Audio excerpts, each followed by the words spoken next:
Kamusta kayo lahat? Ngayon ay mag-testing ulit tayo ng ating yung aking latest na ginawang kalandi mantika. So magpapainit tayo ngayon ng tubig. So this time, yung ginawa kong kalandi mantika, ginamitan ko na o ginawan ko na ng automatic oil regulator. So tingnan niyo ang performance ngayon ba ng aking kalandi mantika. So ito ay yan, halos may itong 4 na litro yata ito.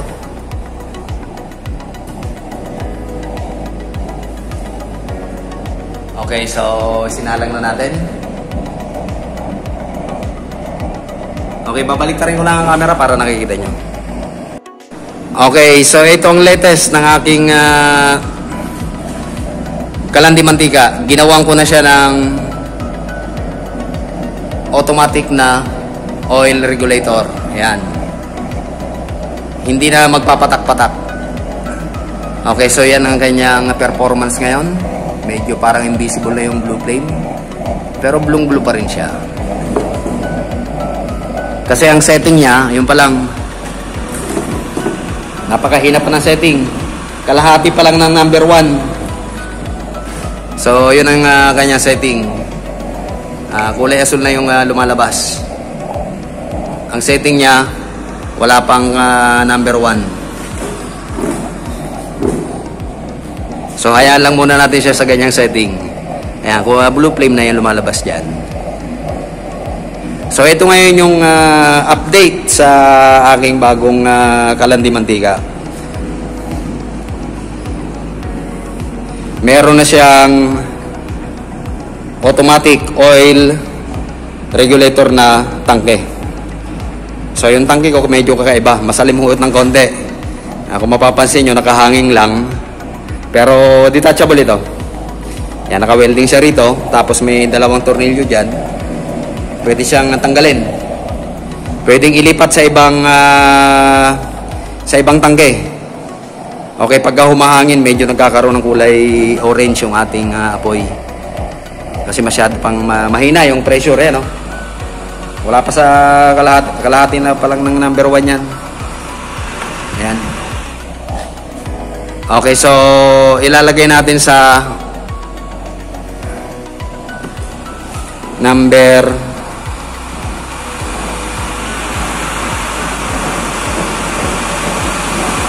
2. So, ayan ngayon ang performance niya.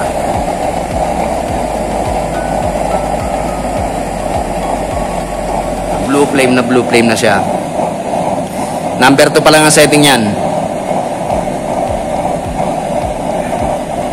Lumalabas na sa sa gilid ng ating kaserola yung mga apoy. Okay, so dito, hindi na tayo magpapatak-patak. Mag-automatic feed na yan papunta sa ating chamber. Ibig sabihin, dire-diretso na yung mantika dyan na dadaloy papunta sa ating chamber. Yan, ito ang aking oil regulator. Automatic.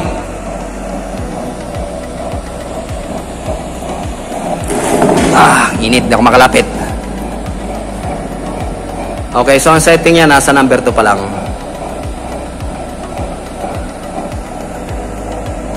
Okay, so tignan nyo maigi yung levelasyon ng ating mantika.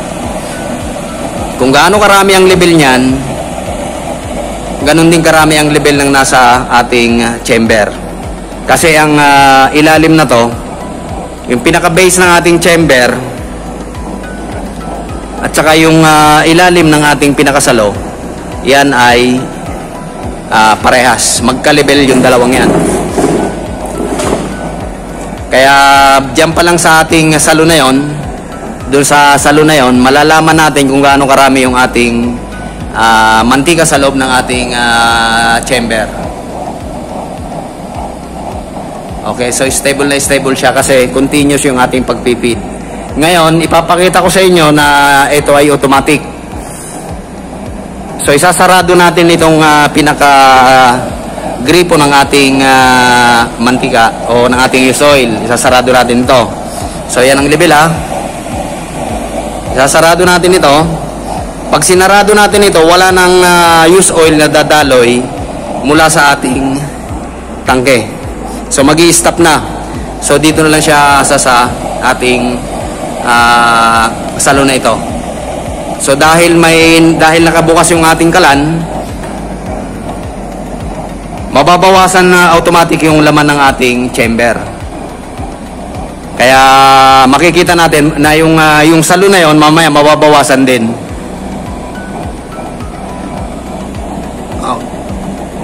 Medyo tataasan ko lang ng konti yung ating feed. Gagawin ko number 3 para madaling mabawasan yung langis.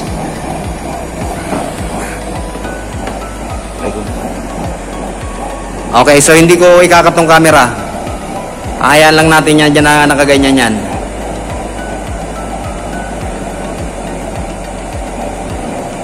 Tignan natin ng mga 2 minutes kung mabawasan yung ating salo ng use oil na galing sa tangke. Okay, so kung mapapansin nyo, talagang continuous ang ating ang ating apoy. Walang walang hindi nagbabago. Maliwanag lang kaya hindi masyado makita yung pagka-blue.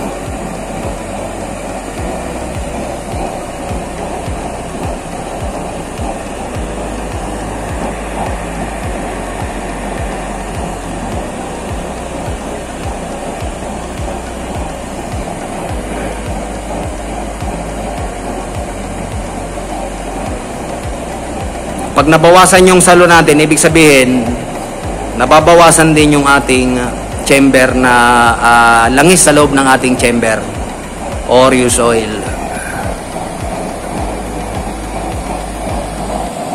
So yan ang performance niya. Blue flame na siya.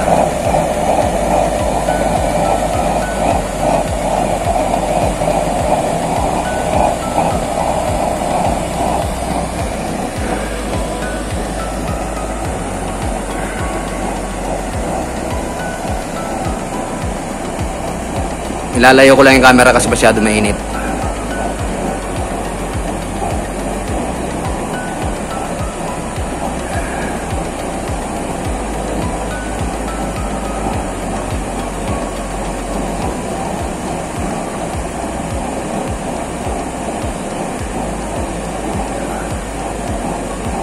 Mag-aantay lang tayo ng mga 2 minutes.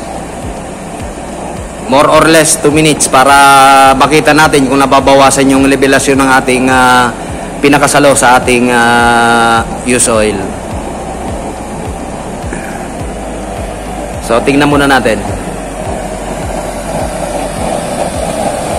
Okay, so far nakadikit pa rin yung ating tubo. Yung isang tubo nakadikit pa rin sa langis. Okay, so patagalin pa na muna natin ng konti hanggang sa mabawasan siya. Kasi mahina lang yung ating feed. Lalakasan ko para mabilis magbawas ng laman ng chamber. Kasi pag malakas ang hangin, malakas sa use oil yan. Ayan, nilakasan ko na yung blower para madaling mabawasan yung ating chamber.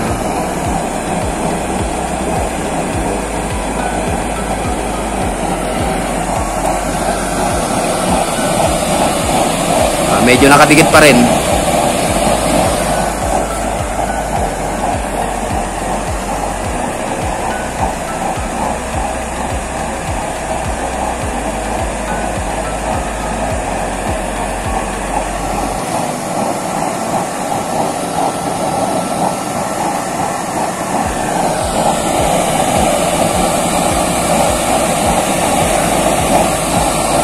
Nakadikit pa rin siya.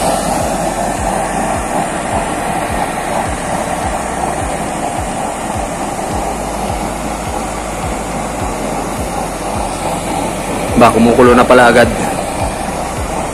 Mahina pa lang ang ating kuan mahina lang ang mga ating nilagay diyan na pressure kanina. Kaya medyo tumagal lang konti.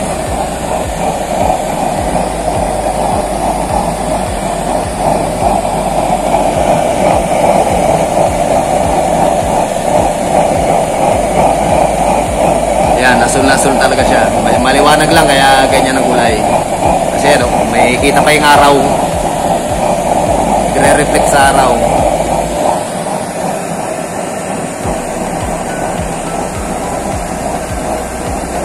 Okay, tingnan natin kung nakaangat na yung ating ano. Okay, so nakaangat na yung ating tubo.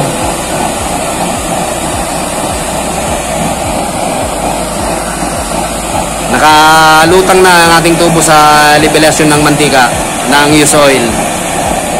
Kasi nakasarado itong ating gripo. Kaya kung mapapansin nyo, nababawasan yung ating nivelasyon dito. So nakaangat na siya ngayon.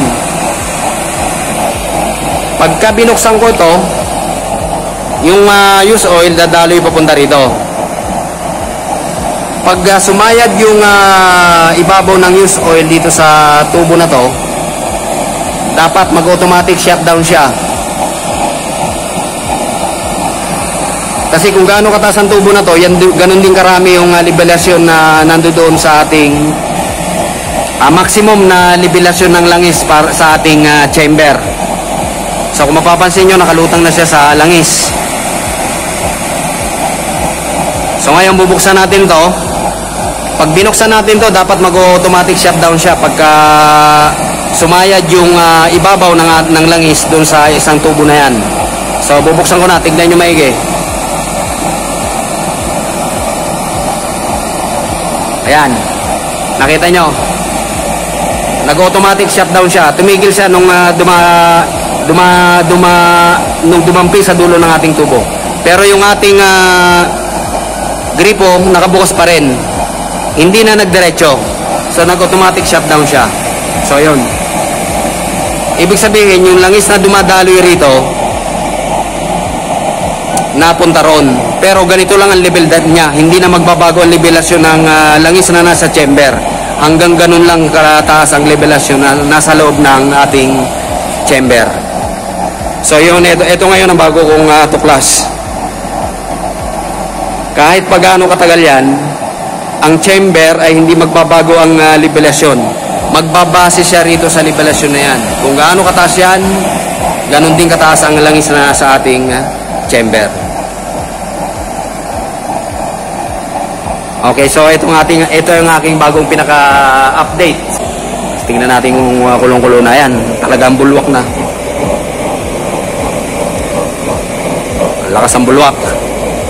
Oh, grabe.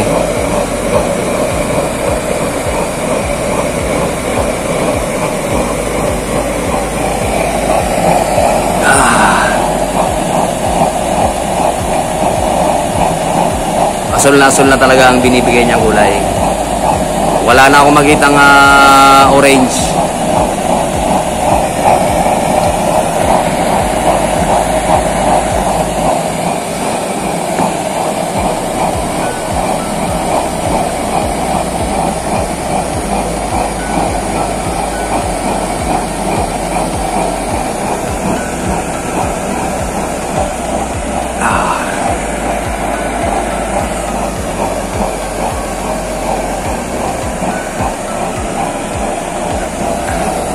Masyadong maliwanag.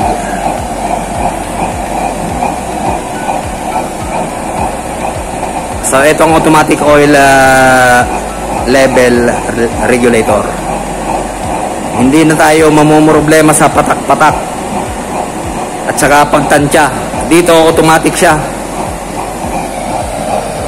Oh, grabe ang kulo.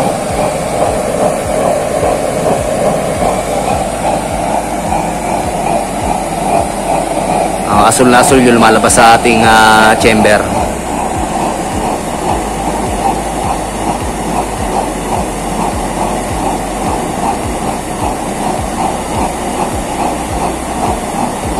Ay, papakita ko nga pala yung aking tangke. Bahala na kayong tumingin. Hindi ko na masyado ipapaliwanag kung anong nilalaman ng aking tangke. So yan ang aking tangke. Tubular lang yan na 2x4.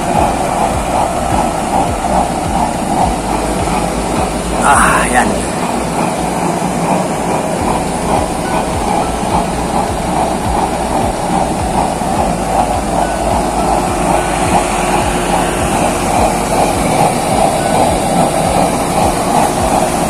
And detachable ito. Pwede itong ilipat.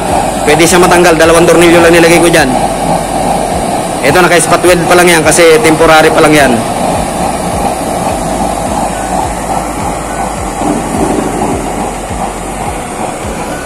Okay, so hindi na magbabago ang performance niyan kasi automatic yung pagpipid ng langis papunta sa ating chamber.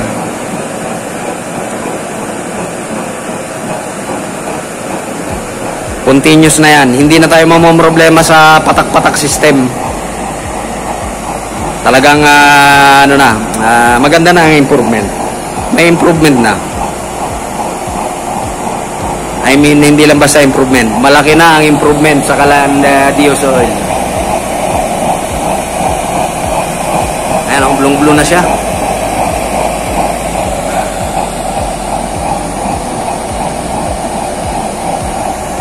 Medyo malaki ngayon ang chamber na ginamit ko. Kung mapapansin nyo, nakabukas pa rin yung ating gripo.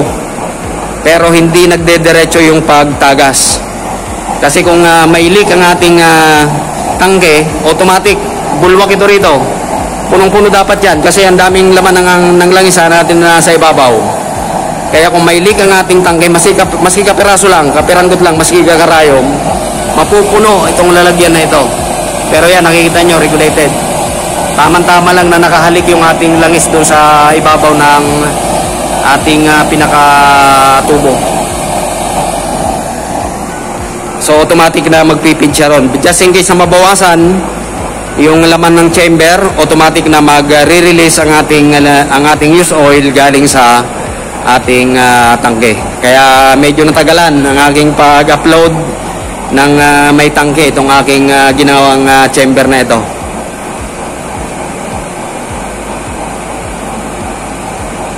Kasi dati binubuhos-buhusan ko lang ng langis ito. Saka patak-patak. Ngayon ginawan ko na siya ngayon ng automatic. Automatic na talaga siya. So medyo mapapagaan na yung pagluluto. Hindi ka na magpipihit-pihit. Hindi na magpapatak-patak, hindi na magtatansya-tansya ng paglalagay ng used oil sa ating chamber. Ito ay automatic na siya ngayon.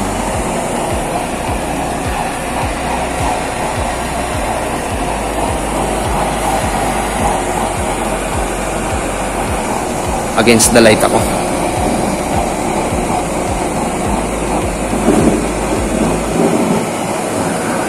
So kung mapapansin nyo, wala pa ring uling.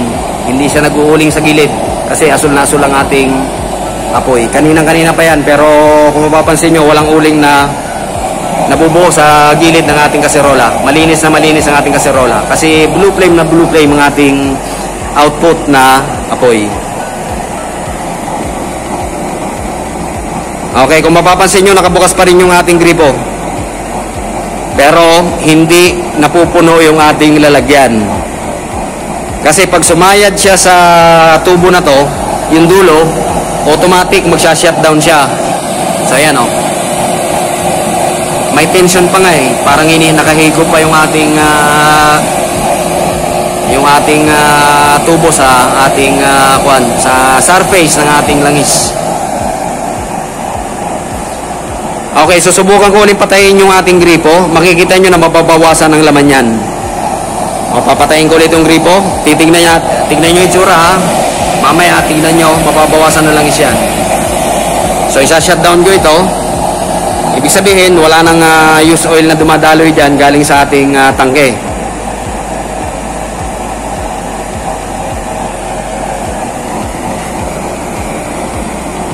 Pahitik na ng pahitik ang mga Calandios oil ngayon. Dati nilalaro-laro ko lang to eh. Pero medyo malaki rin ang gastos sa pagbili ng materyales. Kasi cup brass pa lang, yung cup pa lang 45 na agad. Yung mga coupling 65. Yung gate valve 280. Kaya medyo may presyo din. plus blower, plus materyales. Higit sa lahat yan yung sipag, tsaka yung determinasyon na mabuo yung isang project. Kasi kung hindi interesado, hindi talaga makakabuo. Mahirap kasi gawin to, hindi basta-basta to ginagawa.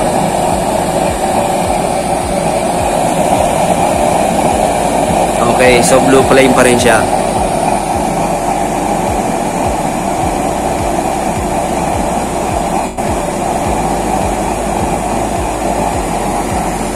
Medyo humihina siya kasi nababawasan yung supply ng ating langis. Kasi hindi nakasarado yung ating yung ating gripo. Mamaya titingnan natin kung gaano nakataas ang liberasyon na nawawala ron sa ating sa ating air intake.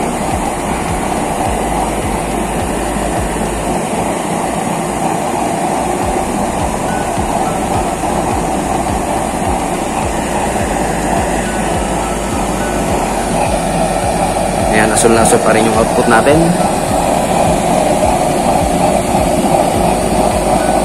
Wala pa ring uling yung ating kaserola. Kanina pa nakasalang yan.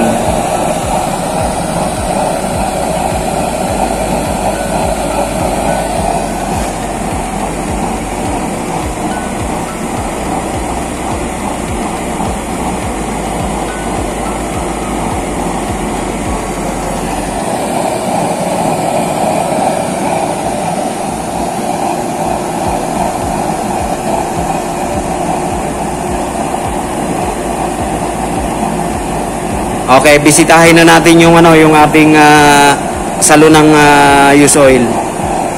Tingnan natin kung nabawasan. Okay, so yan.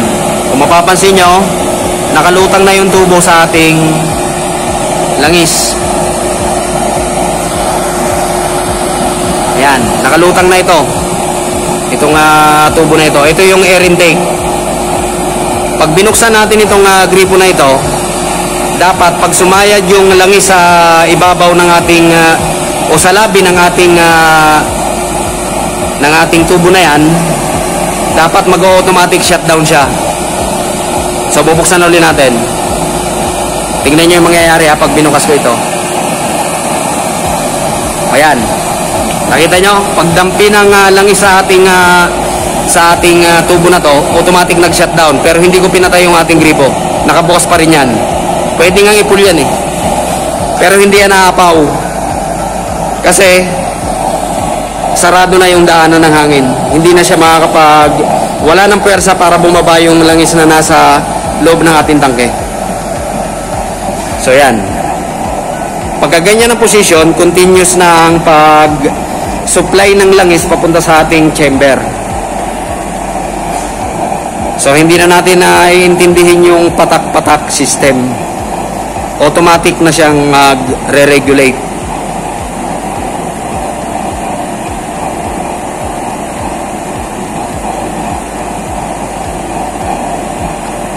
Okay, so babalik ta rin ko lang ang camera. Medyo mainit na.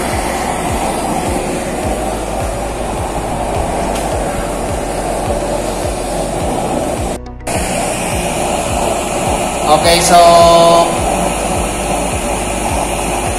hanggang dito na lamang muna ulit.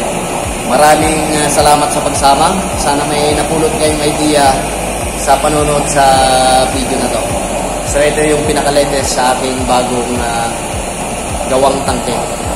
So sana may napulot kayong idea sa paggawa ng mga ganito. So maraming salamat sa mga subscribers. Sana huwag kayong magsawa. Sana subaybayan nyo palagi ang aking mga video. At sana may napupulot kayong idea. So maraming salamat sa mga bagong subscribers. Until then,